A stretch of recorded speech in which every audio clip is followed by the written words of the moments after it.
Caros cairinês, sejam todos bem-vindos a mais um vídeo do canal Vamos Ver. Esse vídeo vai ser bem diferente, onde eu vou mostrar que eu deixaria de crer em Deus ou me tornar agnóstico se alguma dessas coisas acontecesse aqui.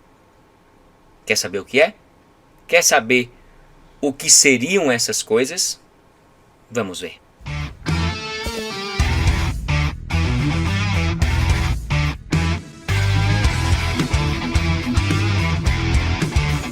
É um enorme prazer estar aqui novamente com vocês no canal Vamos Ver. Se você não é inscrito no canal, aperta aí, se inscrever, não custa nada. Compartilha com aquela pessoa que gosta das temáticas, sugira temas, né? Pode sugerir temas aí, que nós em breve iremos fazer. O nosso tempo é muito corrido, porque eu trabalho todos os dias, sou professor, trabalho na escola estadual, sou professor do ensino médio. E nos meus tempos livres eu gravo aqui alguns conteúdos para alimentar o canal Vamos Ver. O objetivo do canal é a evangelização da palavra de Deus, conteúdo conservador, filosófico, teológico e exegético e acadêmico também. Então, botei aqui mentalmente, de forma improvisada aqui, o que é que faria eu deixar de crer ou me distanciar, ou me tornar agnóstico em relação a Deus. O que é que me faria, né? O que poderia me deixar cético, ou frio, ou negativo, ateu? Na minha mente, nada, na verdade nada poderia ou conseguiria fazer isso. Diante de tantas coisas que eu vi e presenciei. Nada. Mas eu fiz algumas pontuações aqui, bem interessante. Por que eu digo isso? Porque isso vai refletir muito em quem de fato pensa, vai refletir, gosta de filosofar.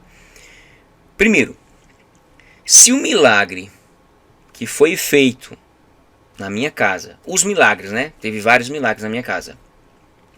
O principal dele foi o milagre da minha filha, Júlia. E também houve outro milagre que eu não contei ainda aqui no canal, que foi um milagre de uma hipotomia gravíssima no pé da minha filha, na perna da minha filha mais nova. Aquilo ali foi um milagre fora do comum. Em outro momento eu conto, mas eu não vou contar agora não. A minha casa é muito privilegiada porque cremos sem duvidar. Cremos até o tutano de que Deus faz, que Deus faz e que Deus faz. Mas para fazer tem que crer. Hebreus 11:6. De fato, sem fé é possível? É difícil? Não. É impossível agradar a Deus. Por quê? Porquanto é necessário. É necessário. É necessário que aquele que deseja, aquele que pensa, aquele que se aproxima de Deus, aquele que diz, eu creio em Deus agora, eu quero crer em Deus. Para eu me aproximar de Deus, eu tenho que crer que ele existe e que se torna galardoador do que o buscam. Ou seja, na mesma proporção que eu estou me aproximando de Deus, tendo fé, é impossível agradar a Deus se não tiver fé. Eu tenho fé e agora eu tenho que me aproximar dele e crer na sua existência. E não é um crer apenas ideológico, teológico, não. É um crer de aproximação, de entrega, de confiança, de esperança. Aí Deus começa a agir. Porque seria injusto Deus se apresentar a pessoas que não estão nem aí para ele, desprezam ele e já era. E outros que creem, que se esforçam, que vão para a igreja, que lê a palavra, que oram, que jejum, e nada, para mim isso é injusto. Eu não creio nesse tipo de Deus não, viu? Então, vamos lá. Se o milagre que foi feito na minha casa, se o milagre que foi feito na minha casa, na vida das minhas filhas, mostrar que ele não foi divino. Mostrar que ele não foi divino, mas um poder puramente humano. Que eu tenha. Se algum cético cientista aí quiser tentar provar isso, de que aí isso mostraria o quê? Que eu não necessitaria de Deus, porque o poder está em mim. O poder está no ser humano, de curar alguém, que é algo fora do comum. Não é curar uma gripinha não, viu? Com ácido ascórbico não, viu? Com zinco não. Curar de verdade. Você olhar assim a medicina, se enganar e você mudar. Você crer no poder da palavra. Você chamar um grupo de irmãos, vamos orar. Você fazer sua parte e Deus fazer a parte dele. Se provasse isso, possivelmente qualquer ser humano não necessitaria de Deus. Porque está no homem. Está no homem. Advém do ser humano esse milagre. Então isso já se torna impossível. Porque para Deus nada é impossível. Because for God nothing is impossible. Lucas 1:37. Então, nós temos o primeiro problema aí. Milagres só vêm de Deus. Advém de Deus. Pela misericórdia, pelo seu amor que tem para conosco, ele proporciona milagres e curas maravilhosas. Tem vários livros aí falando sobre milagres, vou deixar aqui. Segundo, se todas as visões, todas as revelações que eu tive não forem divinas, não forem por meio da misericórdia de Deus para com o outro, se forem porque eu tenho um dom humano, não vou dizer dom, mas uma habilidade sensorial, psicomotora, um mutante. Só falta o ateísmo, o neoateísmo crônico, religioso, ateísta, delirante, dizer que existem mutantes. Eu acredito que daqui para 2030 vão dizer, não existe Deus. Esse homem que está curando isso, daqui para 2030 vai acontecer tanta coisa. Tantas coisas que até o diabo duvida. Até eu não crer, né? Tudo bem. Então, se essas visões e revelações que Deus me deu e deu a tantas outras pessoas não forem divinas, mas humanas, então nós é que temos essas habilidades. Um sexto, um décimo, um nono, um nonagésimo sentido. Precisaríamos de Deus? Não. Porque é no ser humano que ele tem isso. Ele pode curar. Ele pode prever, ele pode saber o sonho do outro, ele pode ter uma visão agora, porque é dele, vem dele. O que eu estou falando aqui vai ser, possivelmente, na minha mente, muito feito daqui a uns anos. Daqui para 2030, 2040, tem rojão, tem tempo.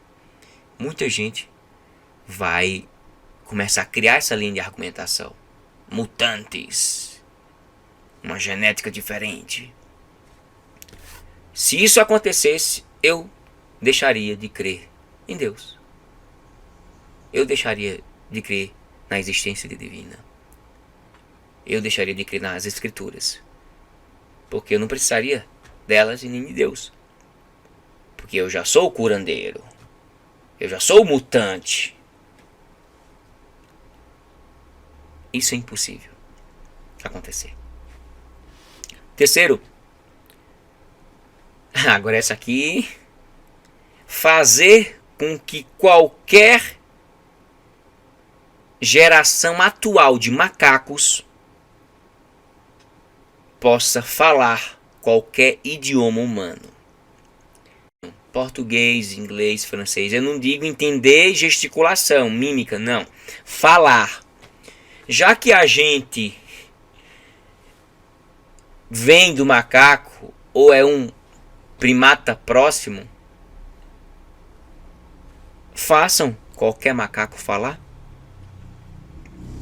E isso vai atestar que viemos dele. Ou pelo menos ele é um primo próximo da gente. Né? Primo, né? Primo. Macaco falar. Um papagaio não fala exatamente, reproduz som. Macaco jamais vai falar. A faculdade cognitiva, psicomotora, neurológica de falar só pertence aos seres humanos, que foi Deus que colocou, projetou. Os cientistas ficaram abismados quando perceberam que o cérebro foi projetado arquiteticamente. Uns designers produziu o cérebro numa capacidade inigualável. O cérebro, constataram que foi projetado para falar. E só se fala quando se escuta. E só se escuta quando alguém fala. A não ser que você tenha problema de audição, auditivo. Então jamais vão conseguir fazer com que o macaco fale qualquer idioma. Eu não estou dizendo a linguagem dos sinais, não. É falar, produzir som. E muito menos fazer ele entender. Um diálogo. Se fizesse isso, aí sim eu desacreditava em Deus, desacreditava nas Escrituras. Por quê? Porque a Bíblia deixa bem claro que a faculdade do falar pertence ao ser humano. A faculdade do falar pertence aos seres humanos. Eles têm essa capacidade de falar, de pensar, de analisar, de planejar, de arquitetar, de errar muito mais ainda. Então é impossível um cético, um cientista, um ateu fazer isso.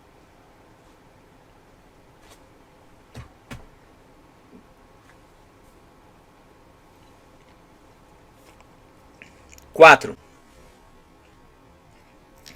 Fazer com que qualquer macaco venha gerar qualquer ser humano novamente, exatamente. Em que parte de tempo, ou que máquina do tempo fez com que o macaco chegasse aqui, eita, somos seres humanos. Pronto, essa primeira remessa aqui vai, os 144 mil vai, aí quando concluir os 144 mil, a gente fecha o portal. Aí vocês macacos continuam sendo macacos, que é melhor vocês serem macacos, se a gente de macacos vira seres humanos, tá bom? Então essa parte dos seres humanos, que agora somos nós vamos testar se é legal. Aí em outro tempo, a gente vai abrir novamente o portal para que os macacos atuais se tornem seres humanos. Para eles deixarem essa vida de macaquice, né? Então assim, quero ver novamente virar gente. Virar seres humanos. Novamente, mais um tiro no pé. Quinto, provar que... Sim, provar que a Terra, o universo, é autoexistente, é eterno, é infinito. Provar que ele é autoexistente, eterno e infinito. Quando Albert Einstein se deparou com essa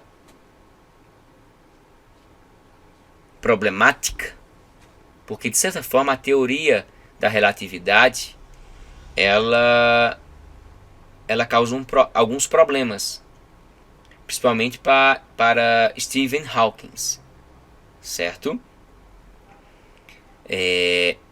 Porque se houve um Big Bang, eu não tenho nenhum problema nisso, porque a ciência vai contar o que aconteceu com o Big Bang, e nós temos a resposta de dizer quem foi que apertou o Big Bang.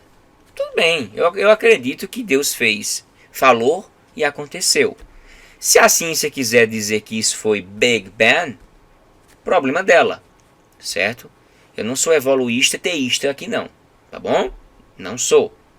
Admiro alguns pontos, sim, mas não sou evolucionista teísta, de jeito nenhum.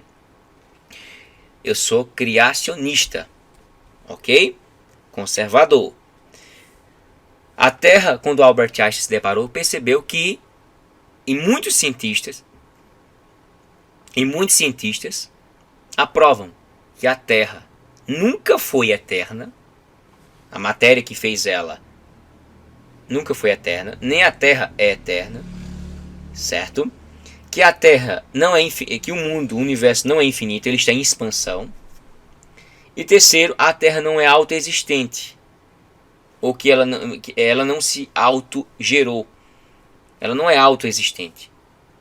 Só quem é autoexistente, só quem é eterno, só quem é infinito é Deus. Então Deus é que antecede qualquer coisa. Ele é imune à coação externa. Ele é eterno por natureza. Então, é impossível alguém provar isso aqui. Quando perceberam que essas informações de que a Terra teve um início, que a Terra nunca existiu sempre, traduzindo, ela nunca foi eterna, foi um choque, porque quem diz isso desde o Gênesis é a Bíblia, é o Bereshit. Bereshit, bara, Elohim, Etimai. Já está dizendo que no início, ou em princípio, criou Deus os céus e a terra. Deus, plural, majestático. O verbo está no singular, porque senão seria deuses.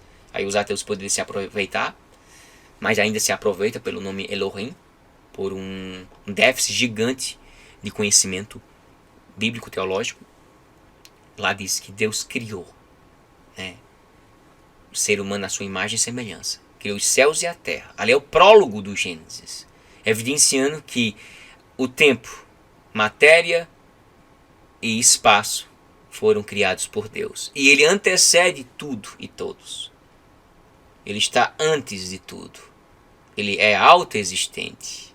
Ele é infinito, ele é eterno. Então é impossível alguém provar isso aqui. E se provasse que a Terra é infinita, e se provasse que a Terra é eterna, e se provasse que a Terra era autoexistente, aí sim eu poderia me tornar um agnóstico, um ateu, deixar de crer em Deus. Mas nunca vão provar nenhuma dessas palavrazinhas aqui. E todas elas são baseadas nas Escrituras Sagradas, que atestam a veracidade histórica e bíblica. Sexto, agora essa aqui eu quero ver. Provar que o ovo veio primeiro, antes da galinha. Eita, e aí? Parece a piada, né? Sim. Provar que o ovo veio primeiro, antes da galinha. Se provarem, aí eu deixo de ser cristão. Eu deixo de crer em Deus. Eu me torno agnóstico, depois, por fim, gnóstico, depois cético, depois ateu, delirante, religioso, ativista aqui no YouTube. Aí eu vou produzir vídeo agora contra a fé cristã. Porque me provaram que o ovo veio primeiro, antes da galinha. Provou, beleza. Aí eu vou fazer a segunda pergunta. Quem foi que chocou o ovo?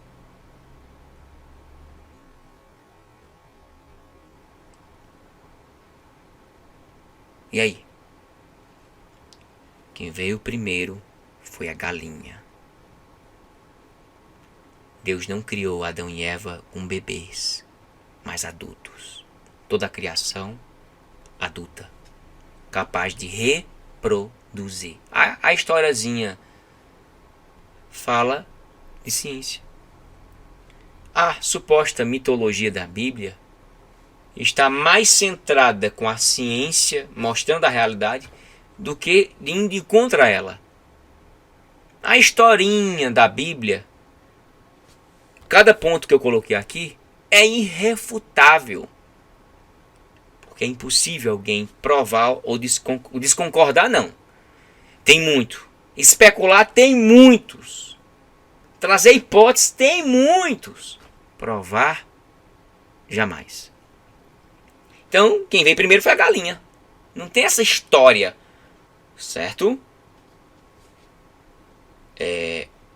Mas não tem para onde ir, certo? Então se contente aí. Eu estou pela Bíblia, eu creio na palavra, eu creio em Deus, eu creio em Jesus, é o que importa. É impossível, certo? E sétimo, provar que nunca houve um dilúvio, global ou parcial.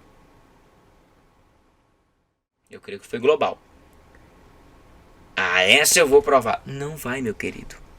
A ciência, a geologia, a arqueologia, a paleontologia, todo tipo de ciência, a geografia, a história provou um dilúvio do mundo.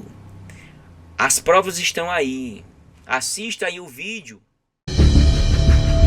Existe uma história semelhante na Índia. Um peixe avisou o rei Manu que haveria um dilúvio. O rei construiu um grande barco e sobreviveu. Numa versão asteca, um casal sagrado escondido no tronco oco de árvore com um pouco de milho conseguiu, de alguma forma, sobreviver ao dilúvio. Outras versões vêm da lenda irlandesa, da tradição nórdica e também chinesa. É um tema incrivelmente importante. Nós estamos acostumados com a história escrita em livros, mas na maior parte da experiência humana, a história foi contada como lendas, compartilhada ao redor de fogueiras. Isso não significa que é tudo inventado, e eu acho que é um daqueles momentos em que os mitos estão nos contando a verdade sobre o passado.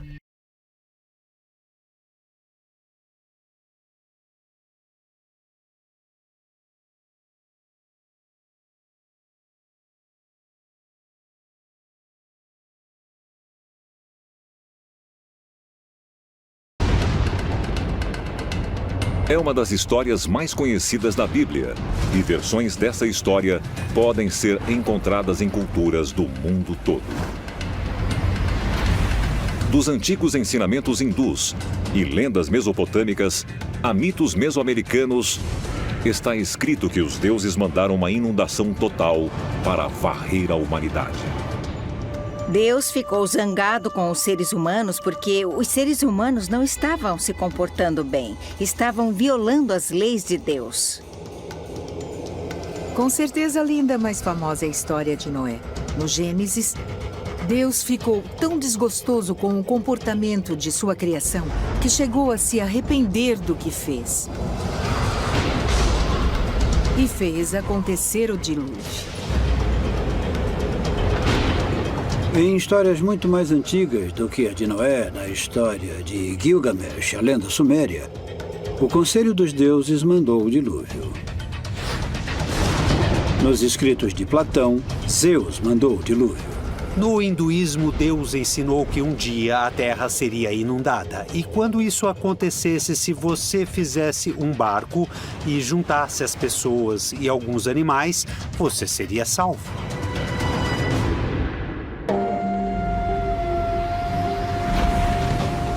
A história do dilúvio é muitas vezes considerada um mito. Mas histórias similares desse cataclismo são encontradas em cerca de 1.200 culturas do mundo inteiro. E muitos antropólogos dizem que, porque as histórias são tão frequentes e remontam a milhares de anos atrás, não é provável que tenham se originado de uma só fonte. Quando encontramos mitos similares no mundo inteiro, caso do mito do dilúvio, fica a pergunta: será que os seres inventaram isso de modo independente? Porque, digamos que tenha havido um dilúvio na história antiga, que ficou na memória mitológica das pessoas por ter sido um evento cataclísmico. Será que as pessoas procuraram uma explicação religiosa para o evento? O fato de haver histórias antigas que falam do mesmo dilúvio praticamente leva à interpretação de que, em certo ponto, o cataclismo realmente aconteceu e que não afetou só uma área geográfica do mundo, mas todo o planeta. Mas quando Dallas Abbott foi a Madagascar, encontrou evidências surpreendentes presas dentro das dunas. Encontramos sedimentos de tsunami com mais de 200 metros de altura. E no topo dessa grande colina, descobrimos fósseis marinhos. E os achamos em todos os lugares que procuramos. Ciclones trazem microfósseis marinhos, mas só os que vivem próximos à superfície. Os que habitam o fundo do oceano não são transportados por ciclones. A maior parte dos fósseis descobertos em Madagascar era composta de seres que viviam no fundo do mar. Então não poderiam de forma alguma ter sido levados para lá por um ciclone.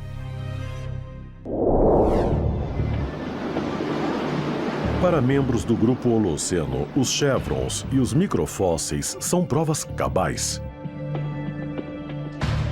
Quando combinados aos mitos sobre o dilúvio das antigas sociedades ao redor do mundo, eles nos ajudam a formar uma imagem categórica. Mas a hipótese da inundação causada por um cometa contradiz firmes convicções de muitos astrônomos. Astrônomos que estudam impactos cósmicos, como Mark Boslow, acreditam que impactos catastróficos durante os últimos 15 mil anos simplesmente nunca aconteceram. Qualquer um que alegue que houve impactos que danificaram o meio ambiente durante o Holoceno, durante a Era dos Humanos, terá uma árdua tarefa em provar isso, pois a probabilidade desse evento alguma vez ter ocorrido é muito pequena. As provas estão aí. Assista aí o vídeo. Assista os vídeos do Inteligentista e vocês vão ver que trabalho fenomenal do irmão Douglas.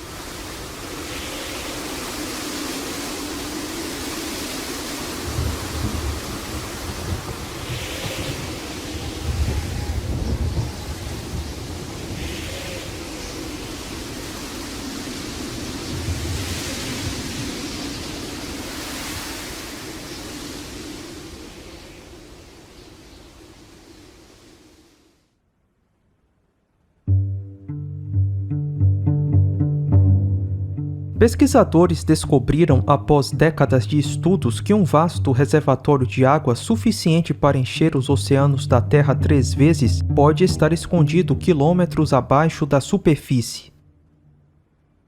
A descoberta indica que a água da Terra pode ter vindo do seu interior e foi levada à superfície pela atividade tectônica. A Bíblia já dizia isso há muito tempo.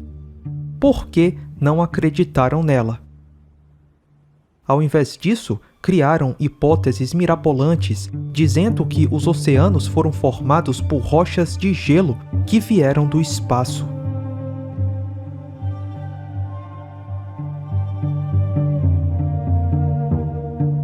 Eles voluntariamente ignoram isto, que pela palavra de Deus, já desde a antiguidade, existiram os céus e a terra, que foi tirada da água, e no meio da água subsiste.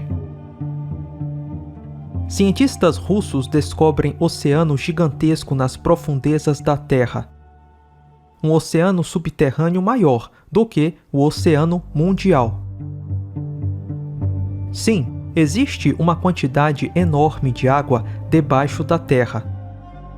E era exatamente isso que esperávamos encontrar caso um dilúvio que inundou toda a Terra tivesse acontecido.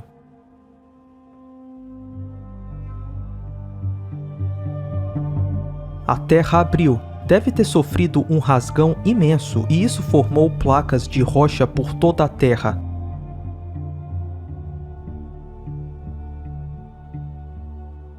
Podemos ver cicatrizes dessa rachadura ainda hoje. A mais conhecida é a falha de San Andreas.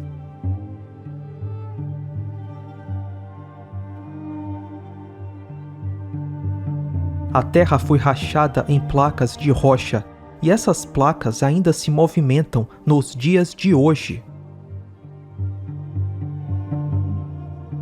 O livro de Jasher, citado em Josué e 2 Samuel, menciona o dilúvio de Noé.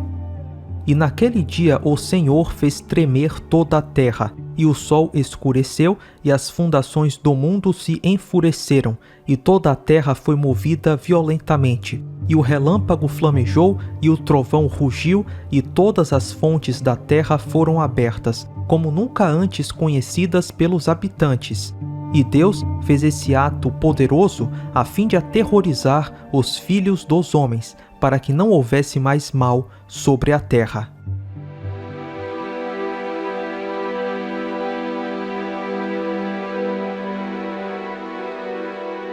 Antes da catástrofe do dilúvio, a Terra tinha um único continente. Chamamos isso de Pangeia. Quando as águas do dilúvio subiram, esse único continente foi literalmente rasgado, dando origem aos continentes que conhecemos hoje. Essas placas de rocha se movimentaram muito rapidamente durante o dilúvio.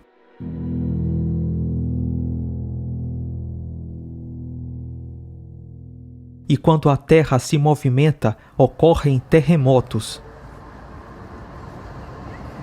tsunamis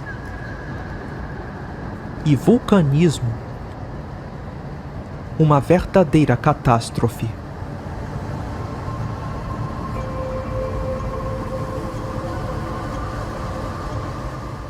Ainda hoje as placas de rocha continuam se movimentando, só que com uma velocidade muito menor, alguns centímetros por ano.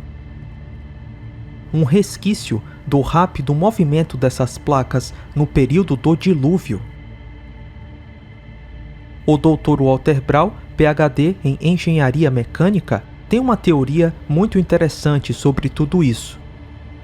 A teoria das hidroplacas. A era pré-diluviana provavelmente era constituída de um enorme supercontinente contendo uma vegetação viçosa, mares, rios e pequenas montanhas. De acordo com a teoria da hidroplaca, a era pré-diluviana possuía uma grande quantidade de água subterrânea, mais ou menos a metade da que hoje em dia temos em nossos oceanos. Esta água ficava em câmaras interligadas formando uma fina casca respiradora, mais ou menos uns 800 metros de largura, talvez uns 16 quilômetros abaixo da superfície da Terra. O aumento da pressão na câmara de água subterrânea expandiu a crosta acima. É uma pressão exuberante, que é quando a pressão interna aumenta.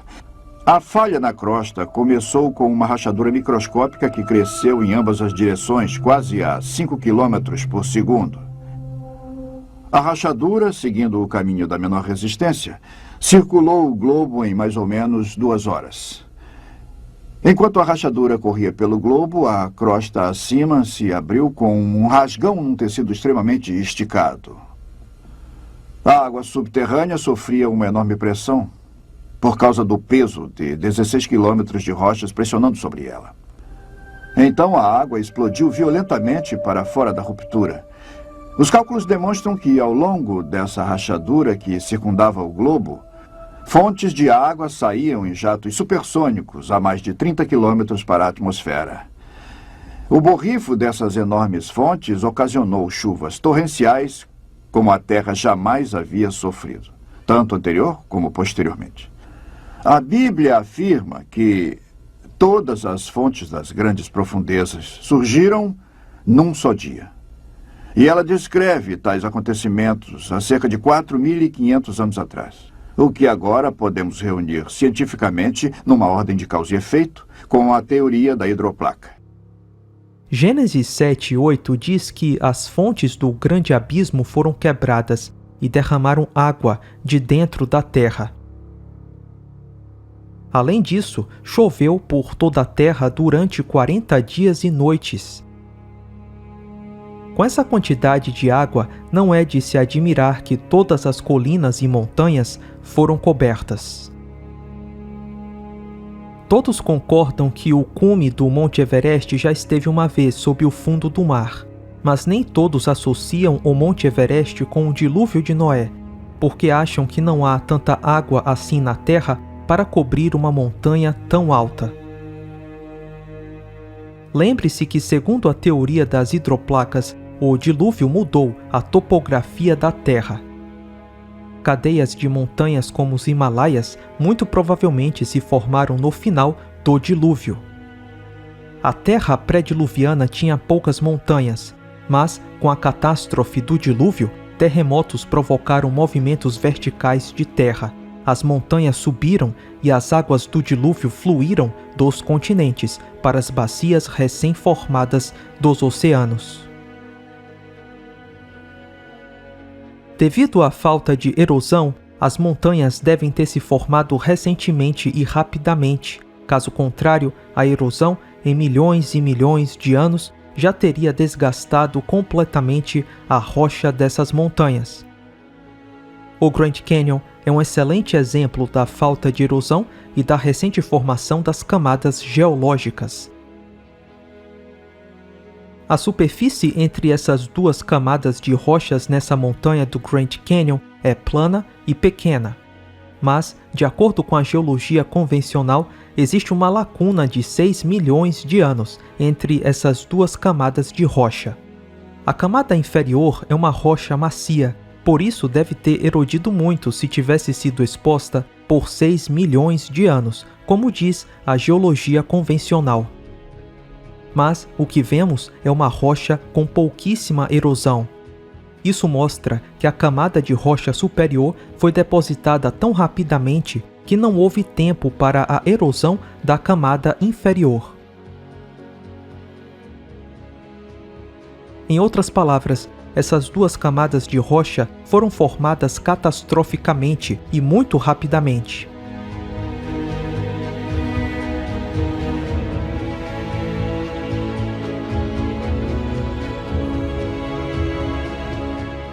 Além da falta de erosão de rochas com supostos milhões e milhões de anos, existem também rochas literalmente dobradas.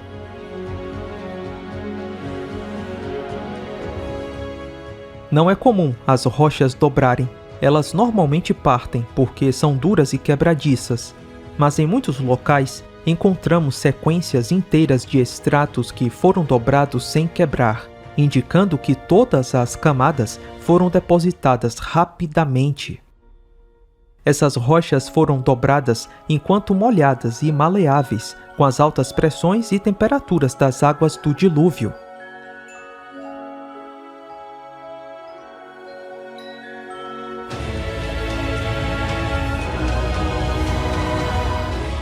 Essas rochas endureceram depois do dilúvio.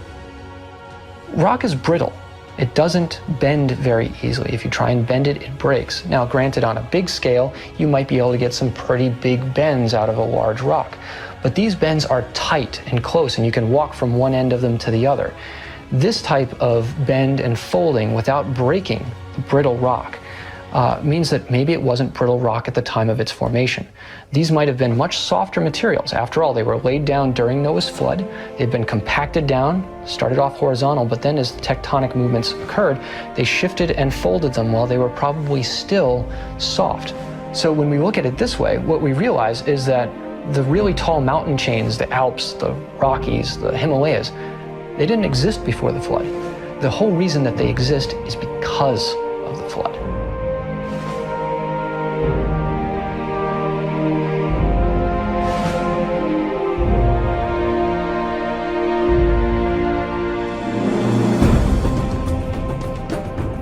So basically, when we look at the geology of the Earth, we find that present processes do not explain what we see. Rather, what we see points to catastrophic processes in the past, and when we think about what those could be, it fits exactly with the account in Genesis of Noah's flood, which destroyed the whole Earth. The flood wipes away millions of years from the geological record. Those millions of years are necessary for evolution to occur. No millions of years, no evolution. Com o dilúvio de Noé, os bilhões e bilhões de anos da história da Terra desaparecem.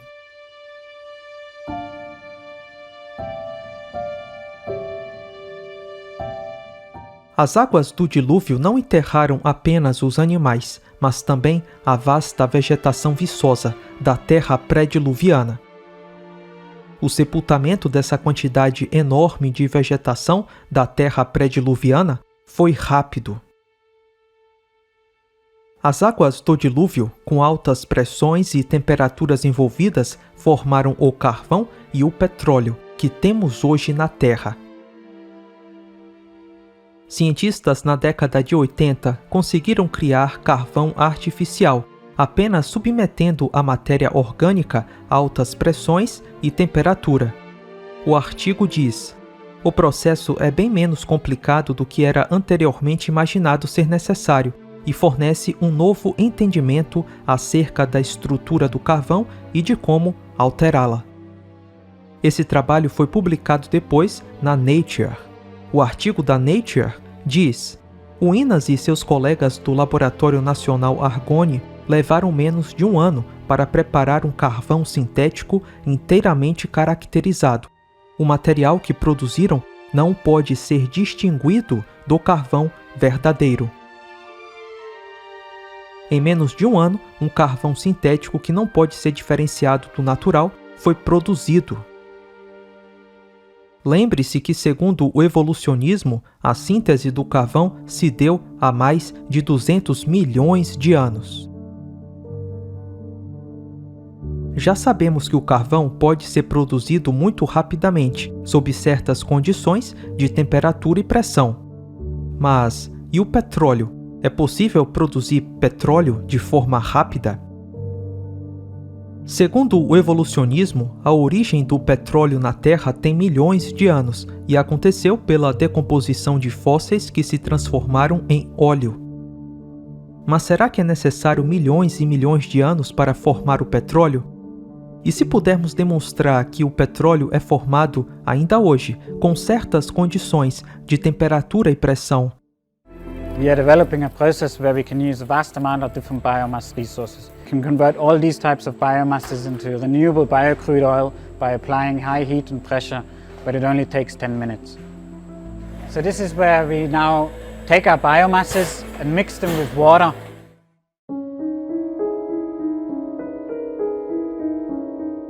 Todas as experiências mostraram que só foi possível formar petróleo sintético quando a água muito quente foi introduzida. Além disso, existe evidência de formação natural de petróleo acontecendo agora. No Golfo da Califórnia, a uma profundidade de 2.000 metros do nível da água, existe um depósito de sedimentos orgânicos. Abaixo do depósito, a água superaquecida está sendo pressionada para cima. Petróleo está sendo formado pela interação dos sedimentos orgânicos com essa água quente. Esse petróleo hidrotérmico não pode ser diferenciado do petróleo cru retirado de poços perfurados. A questão é, a origem do petróleo ao redor de todo o mundo pode ser explicada por um processo termal de água quente similar ao que acontece no Golfo da Califórnia. É concebível que um grande dilúvio mundial tenha sido essencial na produção das enormes reservas de petróleo do Oriente Médio e de outras partes do mundo. A vasta quantidade de vegetação coberta pelas águas do dilúvio, misturada a uma água superaquecida, poderia formar petróleo nos volumes que vemos atualmente.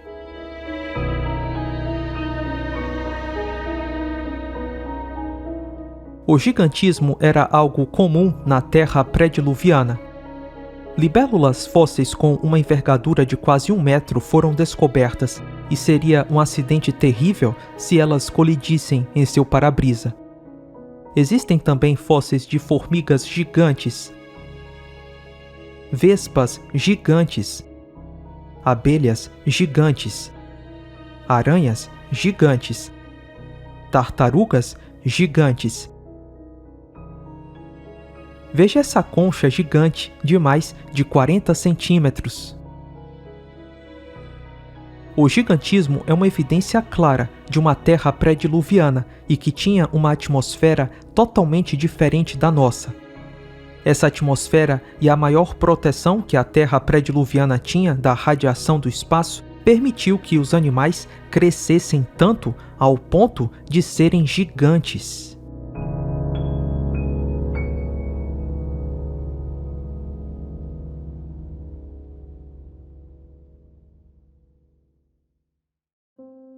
Histórias de um grande dilúvio que incluem a salvação de pessoas e animais num barco são encontradas em todo o mundo. Se de fato aconteceu um dilúvio mundial, seria esperado encontrar várias narrativas desse dilúvio por diferentes povos. E é exatamente isso que temos.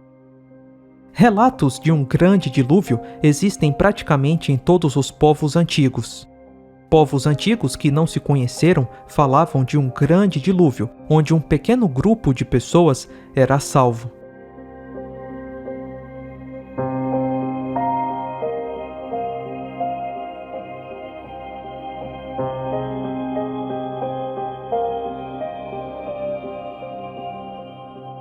Existem mais de 270 relatos de diferentes culturas ao redor do mundo sobre um dilúvio.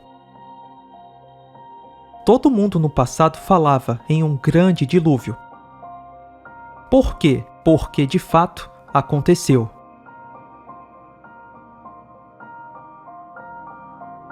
Com o passar das gerações, as histórias sobre o dilúvio foram se modificando. Mas ainda assim, podemos perceber muitos pontos em comum.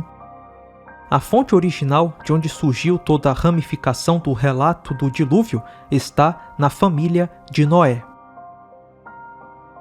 A Bíblia diz que a terra foi destruída durante o dilúvio.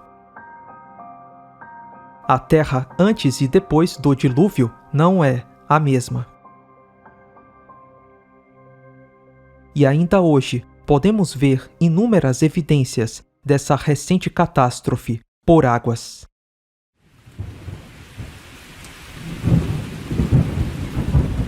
No mais, fique com a promessa.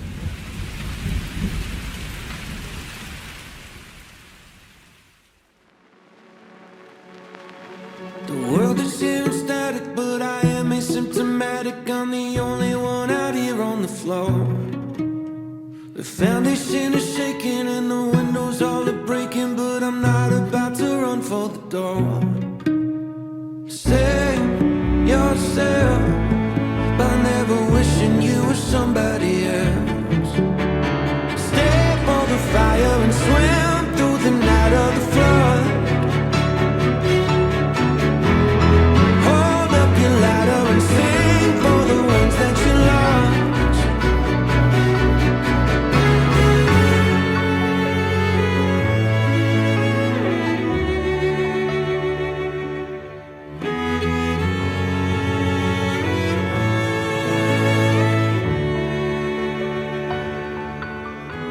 The world is here and static, but I am asymptomatic. I'm the only one out here on the floor. Watch the city burning and the Messiah returning, but I'm only really here for the show. Broke into the station, took my record, took my patience. Now I'm finally on the radio. Provar que nunca houve dilúvio, eles nunca vão comprovar, porque só há argumentos que destrói os argumentos deles. Oitava prova, né? Provar que a mulher veio primeiro e depois o homem. Se algum cientista aí se aventurar num doutorado, quem sabe, de provar que a Bíblia está errada, é só provar que a mulher veio primeiro e o homem veio segundo. Pode provar. Ah, mas isso é muito fácil. Oxe, vamos remendar um negócio lá para leigo, sim. Mas a coisa não é bem assim, não. A literatura da Bíblia é a única literatura que evidencia como foi que o homem foi criado, a partir de quem, em que lugar, e de quem originou, e o que ou quem veio depois dele. Ela é pura, não é uma cópia de mitos babilônicos, sumerianos, acadianos, egípcios. Não. Ela é uma correção, é a primeira produção apologética histórica do Antigo Oriente Médio. É a primeira produção de ordem apologética para corrigir os mitos da época. Isso é um fato. Se terceiro capítulo de Gênesis, versículo 19, leia.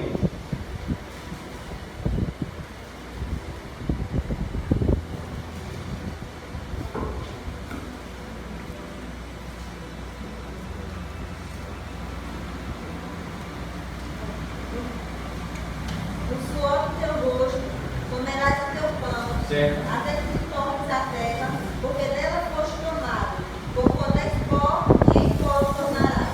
Gênesis 2:7 agora. Tu és pó, e do pó tornarás. O pó vem da onde? Da terra, né? Vamos ser práticos, né? Terra.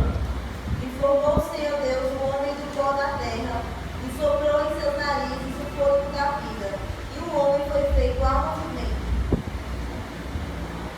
Então quer dizer que o homem foi feito, o homem aí é homem e mulher. Só que quem veio primeiro, claro, teologicamente, biblicamente, geneticamente, foi o homem. Porque é impossível, a nossa pergunta do nosso irmão Ronaes foi isso. Por quê, né? Por que a mulher não foi criada primeiro? Por que o homem em primeiro lugar e não a mulher? Aí a gente vai descobrir aqui. Veja só. A terra tem pó. O pó foi feito o homem. Tá certo. E por que a Bíblia vem dizer pó? Porque existe uma palavrinha átomo no grego. Essa palavrinha aí, ó. Átomo no grego é a melhor representação para a palavra pó no hebraico. Afar no hebraico. Para você entender que esse livro é único, ele não plagiou mitologia sumeriana, egípcia e coisa parecida, não. Eu acho que foi o contrário. É mais provável que seja o contrário, e eu digo isso com toda certeza. Concluindo isso, por que o homem foi feito do pó? Para dizer que o pó, que tradicionalmente é o átomo, e o átomo seria indivisível, mas o átomo se divide em prótons, nêutrons e elétrons, tá certo? E o pó seria elementos químicos. E por que o homem é feito disso? Uma coisa que você, a maioria que estudou o primeiro ano, segundo ano talvez, vai lembrar que na tabela periódica existe 118 elementos químicos, certo? Se eu tiver errado, depois diga, viu? 118 elementos químicos. Desses 118 elementos químicos, nós temos 92 naturais e nós temos 26 artificiais. 26 artificiais e 92 naturais. Esses 92 são encontrados na Terra. 118 elementos químicos, 92 são naturais, são da Terra, e 26 são artificiais, feitos em laboratórios. 92. O homem foi feito da terra 60 elementos químicos. A Bíblia diz que Deus fez o ser humano à sua imagem e semelhança, macho e fêmea. Sabe o que quer dizer isso? De que Deus, nas demais criações, ele fez assim: haja, ouve, haja luz, faça isso. Com sua palavra ele foi construindo uma alma. Mas quando foi criar a coroa da criação, o ser humano, homem e mulher, ele bota a mão na massa e começa a construir, como diz assim, que é a minha obra melhor, a minha criatura mais perfeita, né? Por fim, criada e finalizada. E 60 elementos químicos da terra tem 92. Deus, olha como é perfeito. 12 elementos químicos fazem parte dos 98% e os outros 48, 2%.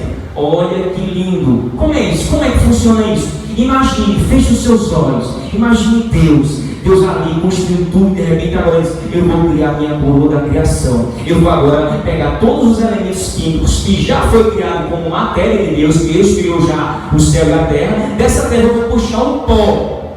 Por que não tinha a palavra elemento químico na época? 3.500 anos atrás, convenhamos, né? Pó é a melhor representação científica de elementos químicos. E Deus pega todos os elementos químicos da natureza, aí começa a pegar oxigênio, hidrogênio, carbono, sódio, magnésio, iodo, tal, aí faz forma, e no final da sua criação ele bota o sopro da vida, o elemento espiritual que faltava. Então nós podemos perceber que esse átomo, nós temos o oxigênio. Deus cria, o ser humano é formado de oxigênio, carbono, hidrogênio. Olha só, a palavra afar no hebraico quer dizer isso aqui, minha gente. Olha, oxigênio, carbono, hidrogênio, nitrogênio,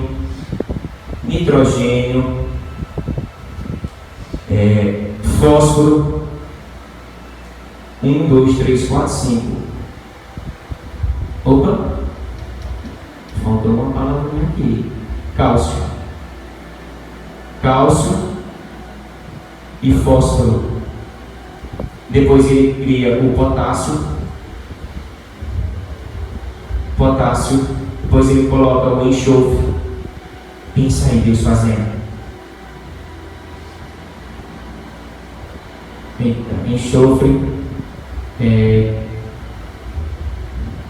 sódio,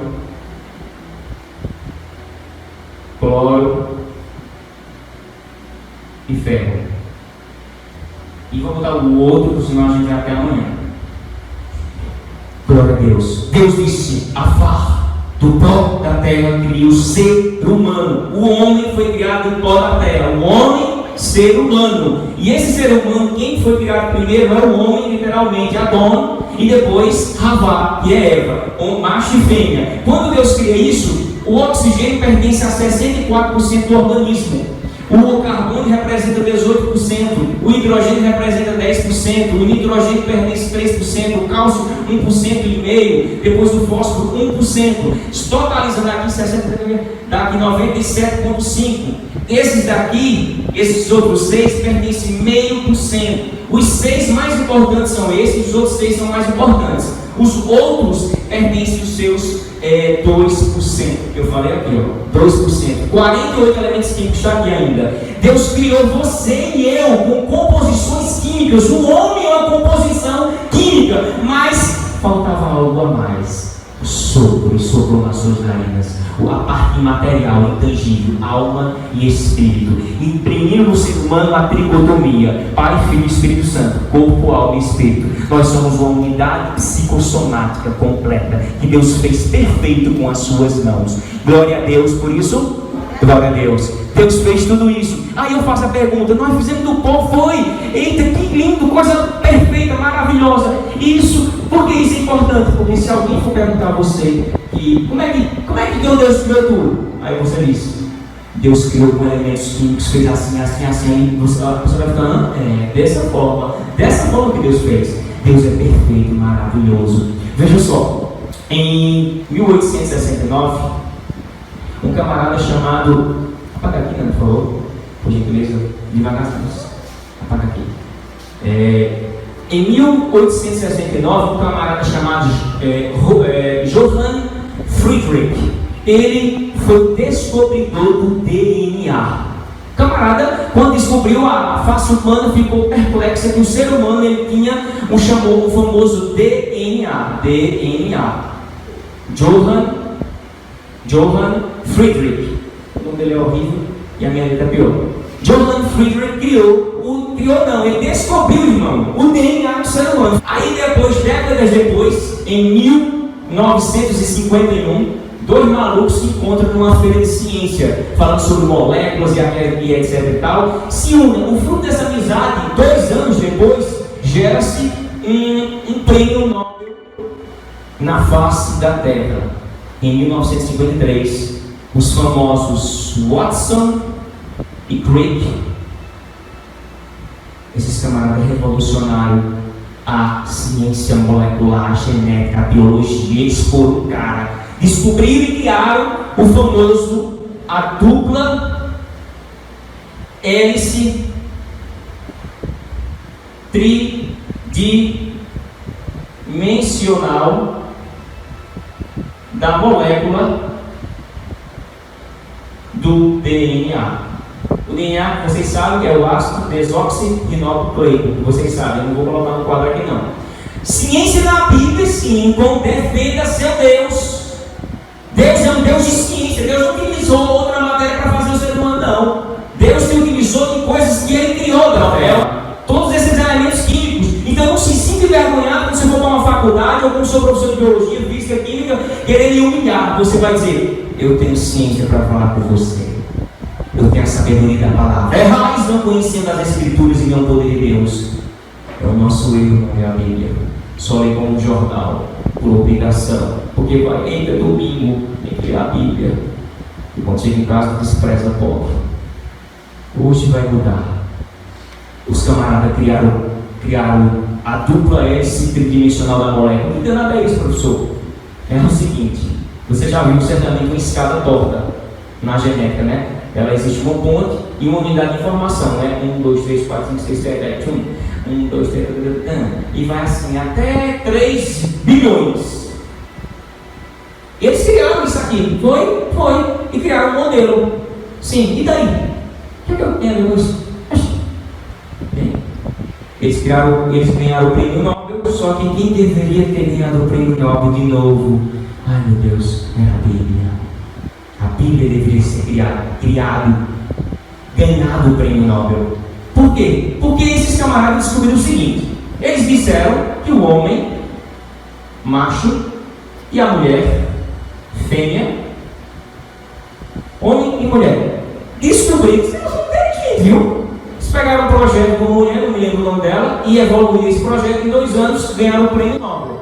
Em 2 anos de amizade, pastor. Ele tem amizade boa, né? Mas ó, ele tem amizade de 20 anos, não criou nada. Ai meu Deus, tão fracos.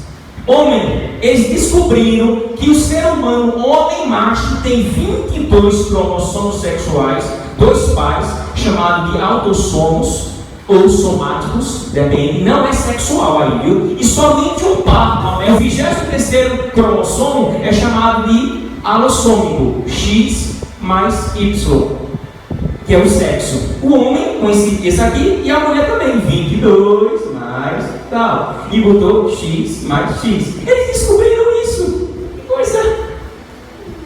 Não assusta tanto, né? Um lado, 2 lados. Vamos ficar aqui bonitinho, ó. Um lado, 2 lados.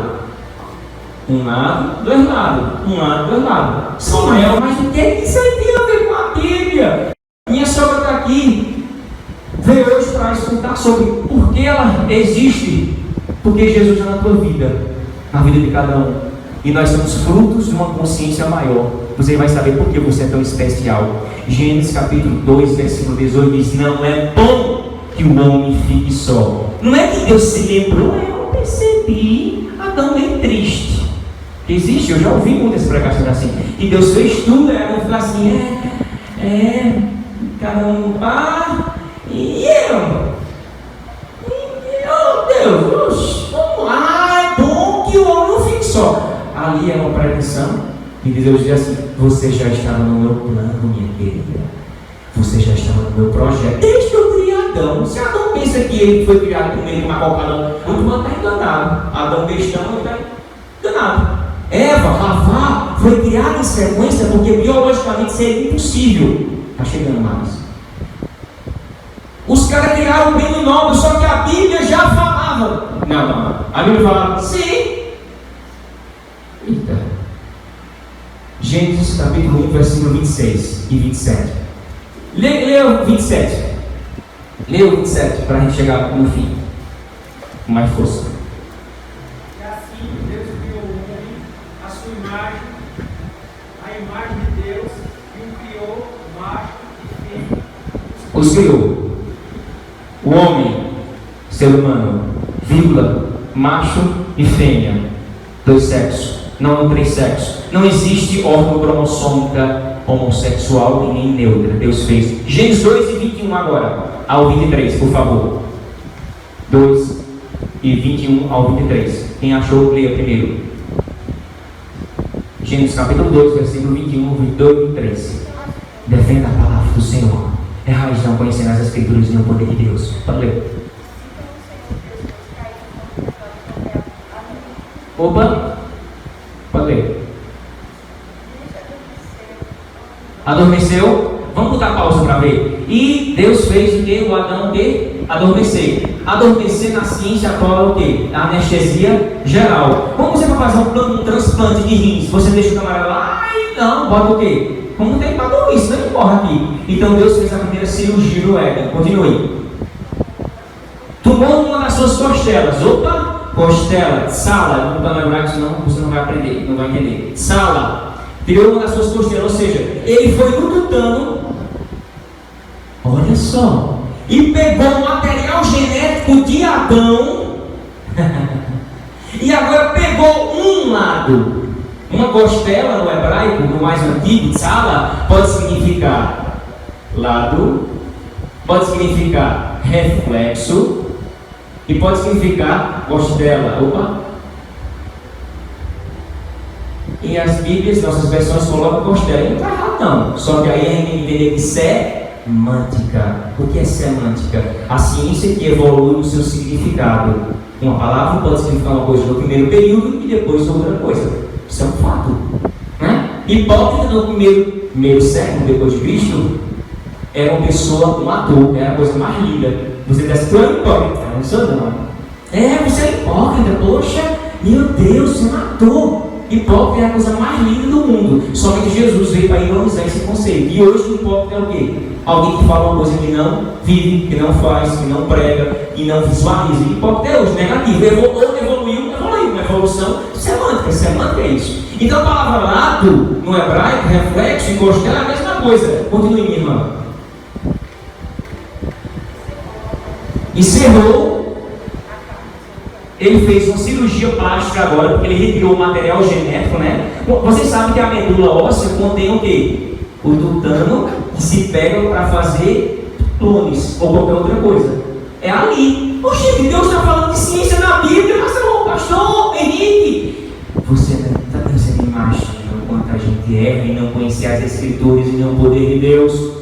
Para quando você estiver diante de uma pessoa que é cética, ateu, ou que diz, esse livro é atrasado, porque ele é mais atual do que você pensa. A ciência é atrasada, porque a Bíblia já fala de genética, de ciência, de tudo, está lá. Só que o problema é que a preguiça não deixa, os meios da internet não deixam, nada deixa eu explorar a palavra do Senhor. Ele pendia de YouTube, Netflix, Jesus amado, abra a mente do teu povo.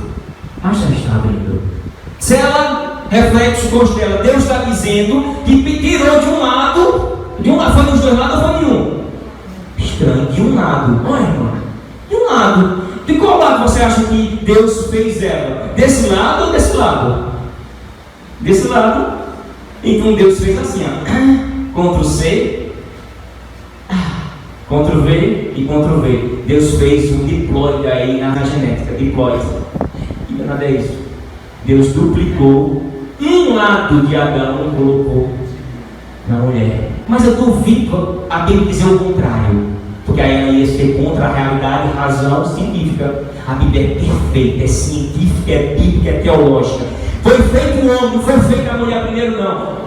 Agora você vai dizer assim, eu me senti tão inferiorizado de ser criado em segundo plano, pastor. Oh meu Deus, tem gente que já falou isso para mim, não se preocupe não.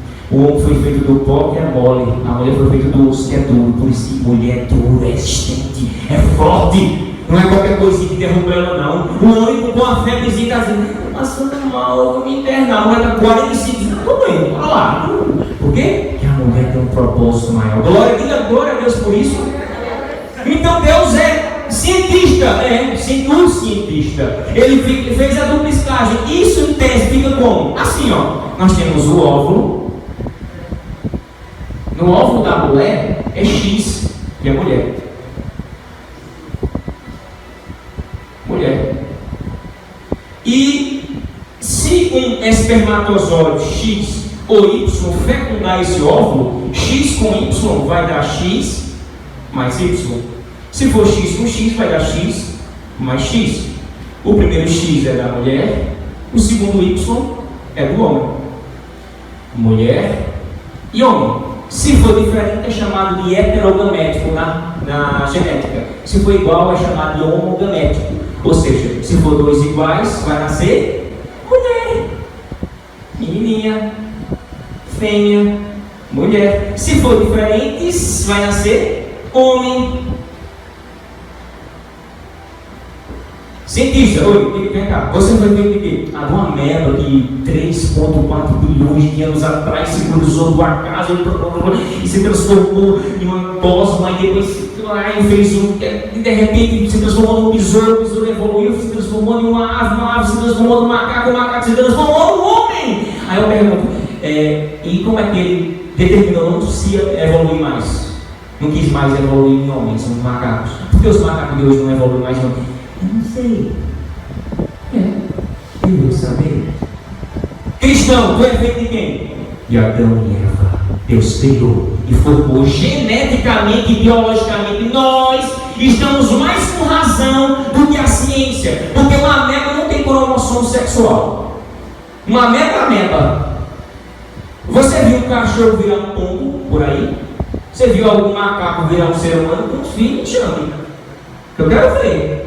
A ciência não tem comprovação, não poderia ser teoria da evolução, deveria ser hipótese especulativa da criação. Me mostre geneticamente que você está certo, o biólogo vai dizer, não tem irmão. Agora eu vou mostrar biologicamente, cientificamente, que eu e você viemos de Deus do homem e da mulher. Eu mostro. Aí ele vai dizer, tu entende genética? A Bíblia ensina.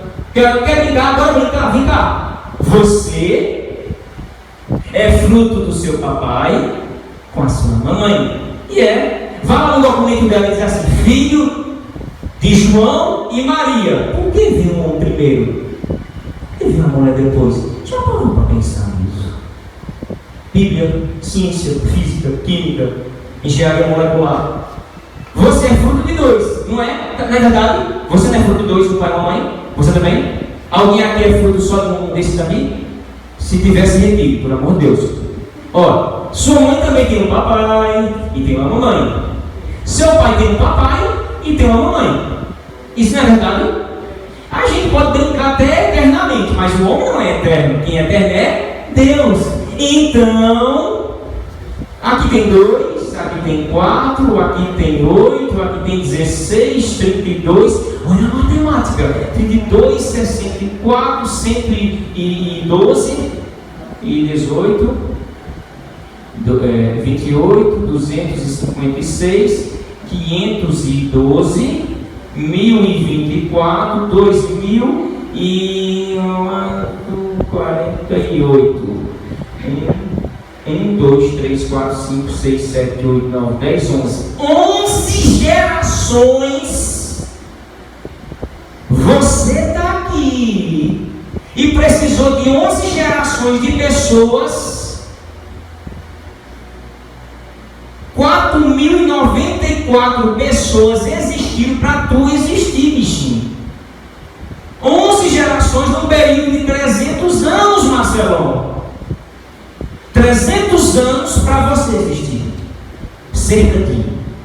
Nasceram 4.094 pessoas. Não foi 4.091, não.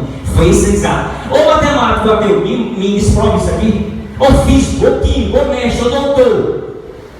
Me descomprova isso aqui. Eu estou provando com Bíblia. Genética. Não tem como. Ele vai fazer assim. Meu Deus do céu. Eu vou ser crente logo. Eu vou crer nesse Deus que teu tataravô o quê? Uma merda, ou talvez um macaco. E tu? Adão e Eva, é o meu pai. Tataravô. Você tem uma identidade, a imagem de Deus, a semelhança de Deus. Glorifica a Deus por isso. Glória a Deus. Deus é poderoso. Deus criou isso aqui. Você existe, Mas tem alguma coisa?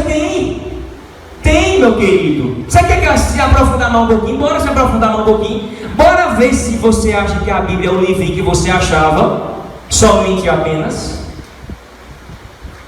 Depois de 1953, que esses camaradas ganharam o prêmio Nobel, mas a Bíblia falou isso antes. A Bíblia não é desatualizada. Ed René Vites, um pastor que está aí circulando no mundo, um apóstolo da fé, um herege, pastor Henrique. Nós temos que ter segurança quando for falar. Dói o que doer. O sangue pode jorrar na canela. Eu tenho a palavra de Deus. Eu sigo a palavra de Deus. Eu creio no Deus da palavra e creio na palavra de Deus. É unificado. É carne e unha. Eu não vou desvincular uma coisa. Ela é complementar, não. Ela é unida. Vamos defender a palavra. Errais não conhecendo as escrituras e nem o poder de Deus. Poder de Deus e conhecendo as escrituras. Foi detectado. Agora é a finalização praticamente do que a gente está falando aqui. Eita, obrigado, irmão. Interessante que eu não estou com a garganta ruim, mas quando eu chego em casa ela volta. Acho que Deus tem um propósito muito grande. Há meses que eu estou com inflamação grande na minha garganta. Eu não estou, por incrível que pareça, aqui fazendo o que eu faço normalmente. É horrível. Olha, vou falar uma coisa mais profunda. Se você achou muito agora, você está enganado. João, pastor, você está enganado. Irmã Gislaine, a gente está enganado. Foi detectado. Quem descobriu o DNA foi esse camarada, em 1869. Mas a Bíblia já falava. Johann Friedrich, depois Watson Crick, tiraram a dupla S tridimensional da molécula do DNA. A Bíblia já disse há 3.500 anos atrás. o livrinho de vocês de fé? É. A ciência fala sobre ciência.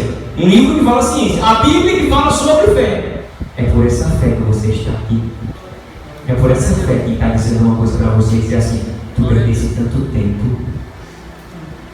Tu perdeste tanto tempo. Tu perdeste tanto tempo. Primeiro vem de mim. Só viva o que você pratica, que a minha vida fale mais alto do que a minha voz nesse microfone. Estou aqui não aparecendo, estou aqui contemplando aquele que me contempla por ser sua obra de criação.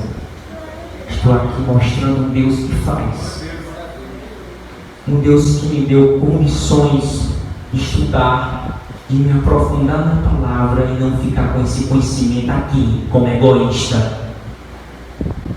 Eu sou a igreja, eu faço parte da igreja de Cristo. O meu dever como cristão é compartilhar com o que sei. Para você defender sua fé aí com cientista da vida, você chegar a dizer: eu vou mostrar. Ganharam, mas a Bíblia falava. Glória a Deus. Salmo 119. Todo mundo abre a Bíblia no Salmo 119. Para a gente concluir e finalizar. Glória a Deus. Obrigado, Senhor. Tu estás aparecendo aqui. Eu sou apenas um mero instrumento pequeno, mínimo, ínfimo. E Tu és que é grande aqui. Tu és que deve ser honrado e glorificado, como diz Apocalipse 4:11. Digno és, Senhor, de receber toda a glória, toda a honra, todo o poder, porque Tu criaste todas as coisas por Tua vontade, são e foram criadas por Tuas mãos. João 1:1 em diante diz que o próprio Jesus fez parte da criação, sem Ele nada do que feito havia existir. Salmo 119, você pode abrir, para a gente concluir, glorificar a Deus e perceber que esse livro não é o que você, ou talvez quem pensa, é o mundo. Esse é o motivo de eu ser perseguido na faculdade, em todo lugar, pelo conhecimento que Deus me deu. Essa sabedoria é minha dele. Meus professores me criticavam, me perseguiam, me tiravam, eu dava até risada. Agora não dá para debater contigo não. Por quê? Porque tu é insistente, tu quer crer nisso. Eu disse: não, eu não quero crer nisso. Eu creio que é verdadeiro, meu querido. Me prova o contrário? Marcelão, me prova o contrário. Não tenho medo de falar a verdade não. A verdade é o centro de Jesus. Caminho, verdade e vida. A verdade é o centro de Jesus, por isso que ele foi perseguido. Dezenas de anos depois, 1953, sabe o que aconteceu do nada? Descobriram na base do DNA de informações uma coisa estranha. Uma coisa estranha. Deus está em todo lugar. Um cego pode ver Deus. Só aqueles que têm olhos humanos sem fé que não conseguem enxergar coisas simples, Marcelo. As coisas inexcusáveis. Para que eu veja e enxergo. Foi descoberto na base do DNA, irmão Anderson. Sabe o quê? De que os camaradas criaram primeiro, descobriram que tinha um DNA. Depois descobriram que tinha uma dupla S tridimensional da molécula do DNA. Bonito, é? Depois criaram esse monte de coisa e descobriram. Perfeito. Mas a já falava. Só que descobriram uma coisa. A cada ponte dessa, existe uma unidade de informação chamada UI. Unidade de informação essa que tem 1, 2, 3, 4, 5, 6, 7, 8, 9, 10. 1, 2, 3, 4, 5, 6.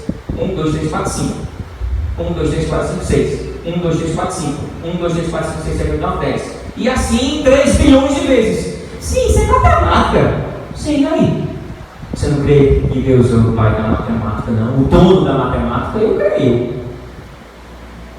Você crê? Cremos. Glorificado seja o nome do Senhor. Foi descoberto isso aqui. Durante muito tempo disseram que não é isso.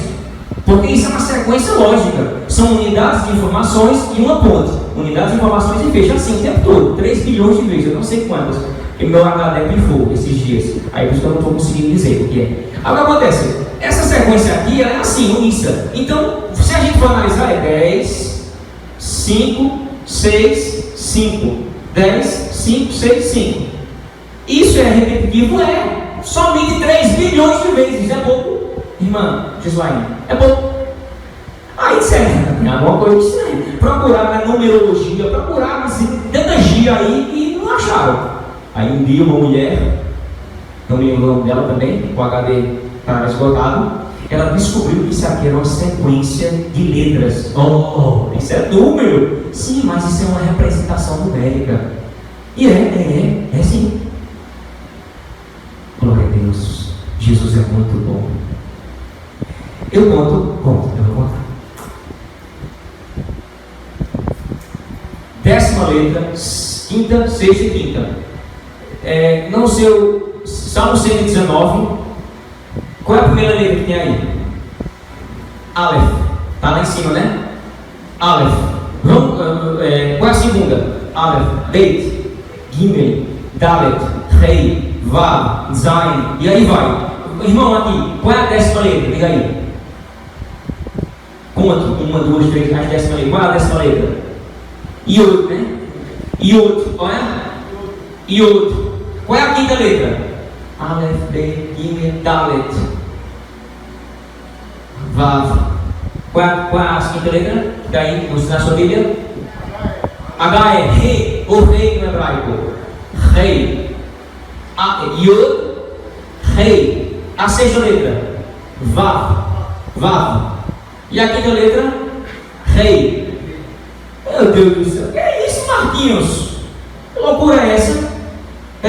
Yod, rei, Vav, rei. Sim, isso aqui está no DNA? O que é isso? A assinatura, dizendo assim, quando alguém faz uma obra, ele faz assim, vou botar o meu nome, ou ele diz assim, bota o teu nome, que foi tu que fizesse. Ou melhor, foi eu que fiz, então bota o teu nome, tá certo? Passei 1 ano fazendo. Gente, que privilégio. Deus fez assim, ó. Ele fez isso aqui, no DNA. Ele assinou a sua assinatura no DNA. Como assim? Yod Rei Vav Rei quer dizer o Deus Todo-Poderoso. No hebraico. Yod no hebraico é Y, Rei, Vav e Rei. É o que transforma a palavra Jeová. Que não é Jeová, na verdade, né? É só uma transliteração. E nem o Salmo 168, versículo 6, você citava e falava, está errado. O meu Deus é já. O meu Deus é já, de verbo, de tempo, já, agora. Hebraico. Já é isso aqui, ó. Já. Aí, infelizmente, agora pastor, infelizmente, a tradução botaram o Deus de já. Se tiver com H, ainda está certo. Mas aquele Deus de já é uma abreviação do nome de Deus. Diz assim, Deus de todo momento, ontem, hoje, eternamente. É esse Deus que assinou no DNA o nome dele. Eu estou aqui. Porque quanto mais o ser humano vai se aproximando de Deus, mais ele está dizendo assim, vá se aprofundando, Marcelão. Porque você vai me encontrar em todo lugar, não tem para onde ir. Um cego vai enxergar-me. E quando a ciência se aprofundar mais e mais, vai estar lá o meu nome. Yod Rei Vav Rei. Yod Rei Vav Rei. Uma vez eu vi uma pregação dizendo assim, o profeta Yod, o profeta Rei. Isso aí é as letras do alfabeto. Yod Rei Vav. Que número é esse? 10 com 5. 15 com 6. Com 5. 26. 20 mais 26. 2 mais 6 é quanto? 8. 8 na matemática é o quê? O símbolo do infinito, da eternidade na matemática. E quer ver? 2 com 2. Com mais 4. Deus colocou dentro da gente a sua identidade. Quer brincar mais? Bora mudar. Não é 8? 8 vezes 22. Quanto é? 22 vezes 8. 176. Vai no versículo, no último versículo do Salmo 119, vê que número está lá.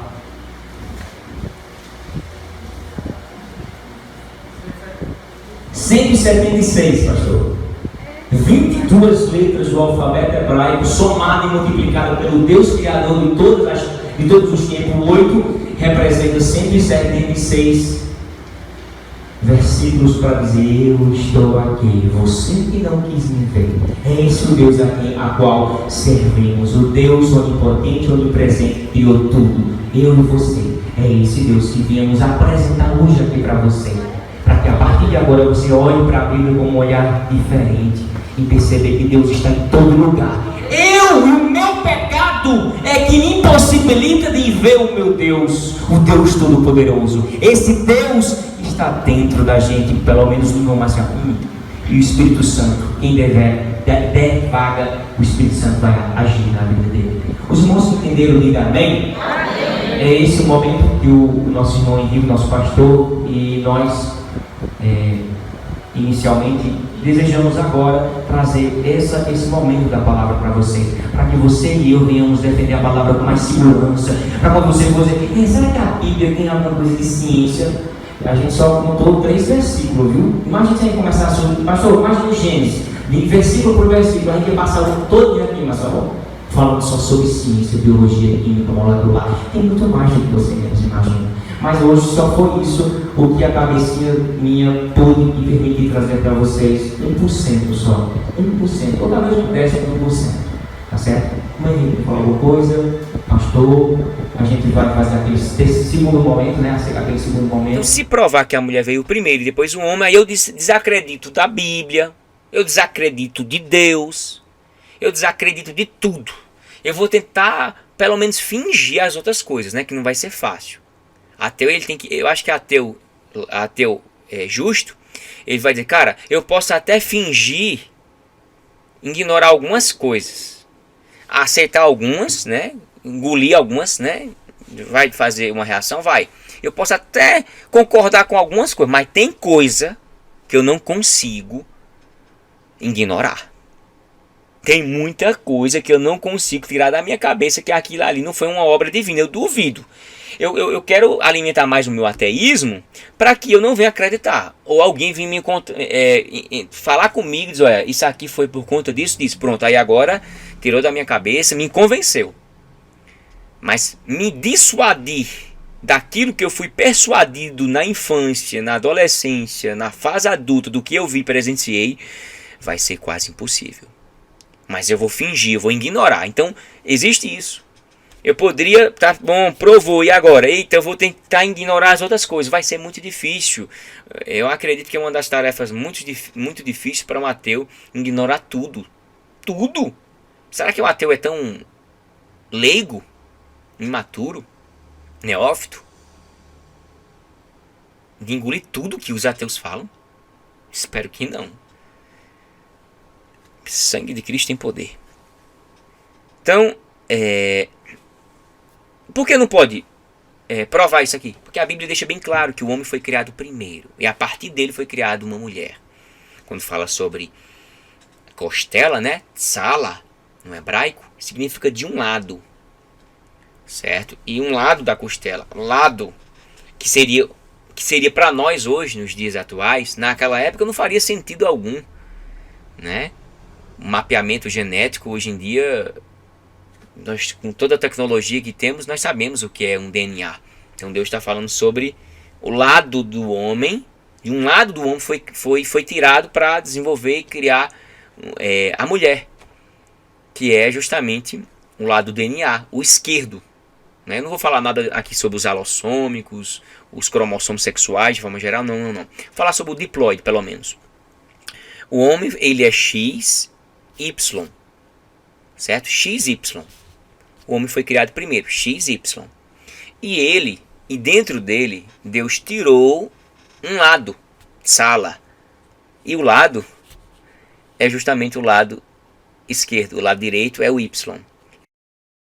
Então ele pega esse X e faz a mulher, faz um diploide, XX, que evidencia o sexo, certo? Por isso que existem os cromossomos sexuais, né? E existem os alossômicos. Existem os alossômicos e os outros cromossomos. E esse par, né, de XX é um diploide feito a partir de um X do homem, biologicamente, cientificamente. Então, fez a mulher realmente é a sua auxiliadora. Então, quando a gente vê isso biologicamente, é impossível a mulher vir primeiro e depois o homem, porque a mulher é XX e o homem é XY. É impossível X gerar Y. Então, portanto, a Bíblia, mais uma vez, cientificamente está certa, correta, corretíssima. Aquele povo ia inventar um negócio desse? Por que será que Moisés não colocou que quem veio primeiro foi a mulher e depois o homem? Pronto, estaríamos aí um erro na Bíblia. há mais provas para atestar aquilo que cremos do que o contrário, meu querido e minha querida. Nona prova. Provar que o ser humano e os seres humanos, provar que os seres humanos e os animais são a mesma coisa. Não tem nada melhor do que o outro. Somos a mesma porcaria. Morreu, acabou-se. É isso que os naturalistas creem. O ser humano é uma unidade apenas material. Morreu, acabou-se. O ser humano foi feito com algo diferencial. Nós somos os únicos seres vivos, humanos, que fomos feitos à imagem e semelhança de Deus. Com o poder de planejar, de cuidar, de orientar, de pensar, de refletir. E os animais não. Então, o que diferencia os animais da gente é justamente esse. Algo que Deus colocou dentro da gente, que nos torna especiais. A coroa da criação. Nós, seres humanos, somos isso. É tão deprimente, eu acho, para um ateu olhar assim e dizer assim: eu sou o fruto de uma ameba.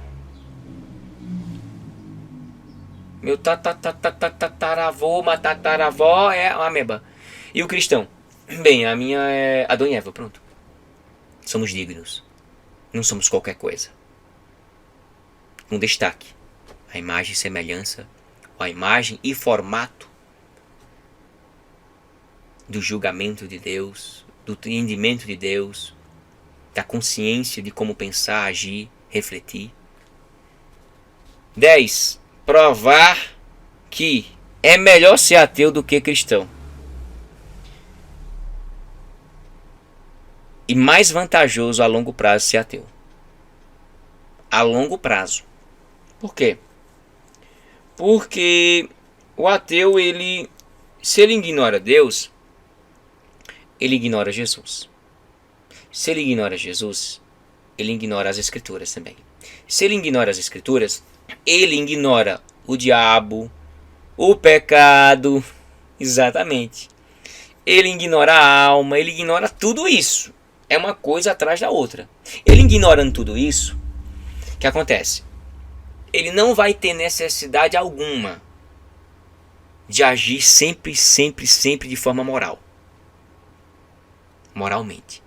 Que a moral é um princípio teológico, advindo de Deus. Quer dizer que ateu não tem moral? Tem. Tem muito ateu que tem mais moral do que muito cristão. Mas não significa que isso represente um padrão.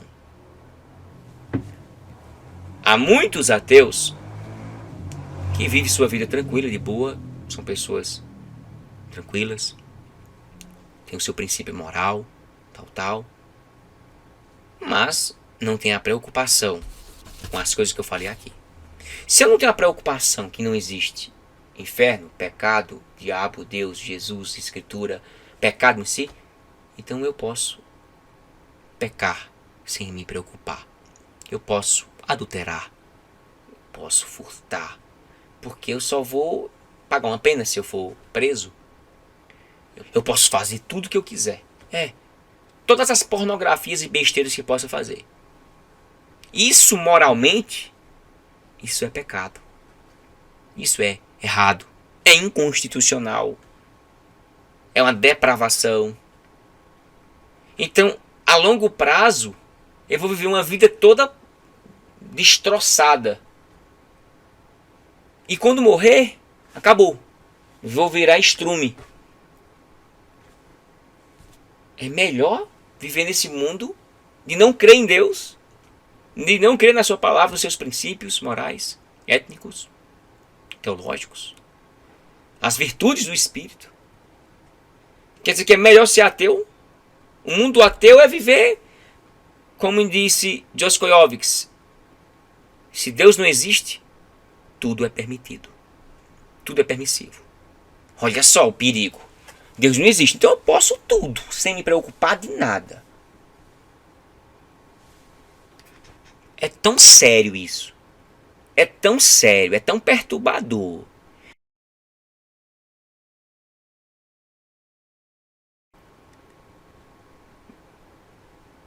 ateu sério. Diz, rapaz, eu estou propagando eliminar o outro lado. Vamos ver o outro lado? Crendo em Deus, crendo em Jesus, crendo nas Escrituras.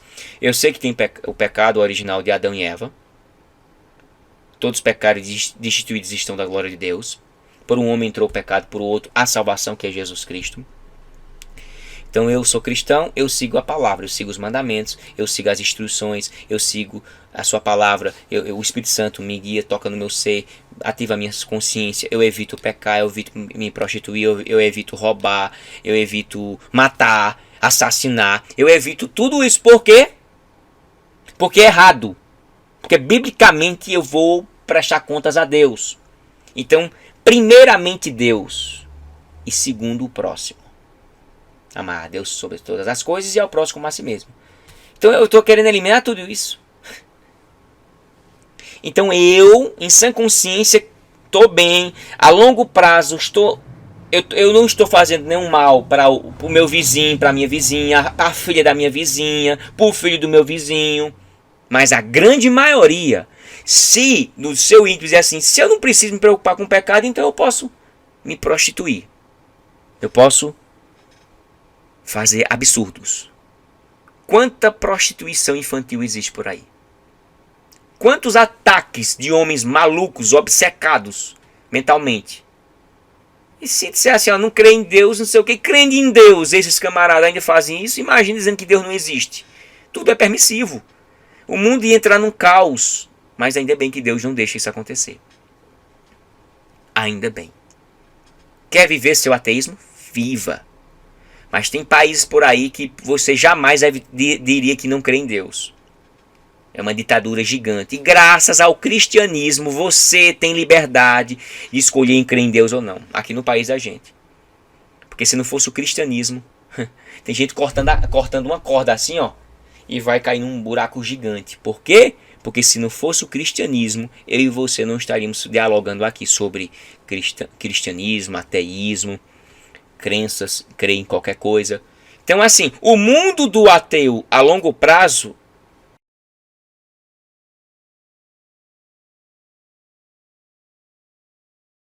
porque não há necessidade de eu fazer o que é certo. Não há. E o que é certo? E o que é certo? Um princípio moral. Vem de Deus. Então, o mundo cristão já é diferente. Eu cumpro tudo isso, faço a minha parte, e quando eu morrer, ainda tem outra coisa que me espera. Paraíso. Viver eternamente com Deus. Isso é ótimo. Para mim, a longo prazo, na minha vida toda, e depois que eu morrer, é muito mais vantajoso ser cristão. Certo? Então, assim, é impossível a gente não perceber essas nuances, esses detalhes que são cruciais para a nossa mentalidade. Eu quero viver em um mundinho 100% crendo em Deus, todo mundo. Não, isso vai ser impossível, só quando a gente estiver com Deus. Ou um mundo 100% ateu. Você acha que seria melhor um mundo 100% ateu? Não cremos em Deus, não cremos nos princípios da palavra, nenhum princípio da palavra, pode jogar no lixo, não creio não, creio em Jesus, ensinamento de Jesus, joga fora.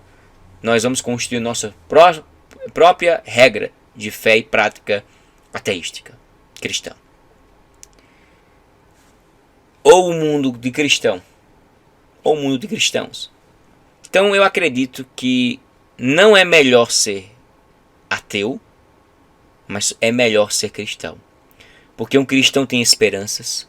Um cristão, ele sabe que Deus irá lhe guardar. Um cristão sabe que ele, seguindo a palavra, Deus irá o abençoar. Quando ele morrer, ele vai ter esperança. Ele vai ter a certeza e convicção de estará com Deus, que estará com Deus. Já o ateu, quando ele morre, ele não tem nenhuma esperança em nada. Nada, morreu, acabou. Então assim, é um fim triste, frio, obscuro, sem propósito, sem desígnios, sem razão. É ilógico um mundo desse. Ateus inteligentes vão dizer realmente o nosso ser não é só isso. Nós temos um propósito. De onde viemos? quem somos e para onde vamos.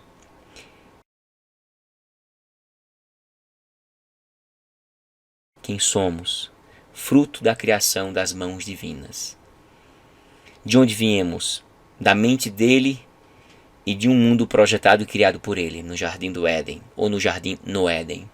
Para onde vamos? Morrer, todo mundo vai morrer, mas vai prestar contas de tudo que fez aqui na Terra. Crendo ou não em Deus, vai prestar conta. E aqueles que seguiram os seus princípios, sua palavra, creram em Deus, vão ter a vida eterna. Para mim, a longo prazo, jamais eu deixaria de crer em Deus ou deixar minha fé ser abalada por uma concha de retalho de especulações, de blá blá blá e blá blá blá. Que fique bem claro, cada um faz a sua escolha, cada um crê no que quiser crer. Eu resolvo crer em Deus. Por isso que eu não tenho nenhuma preocupação com o que eu falei até agora. Deus te abençoe.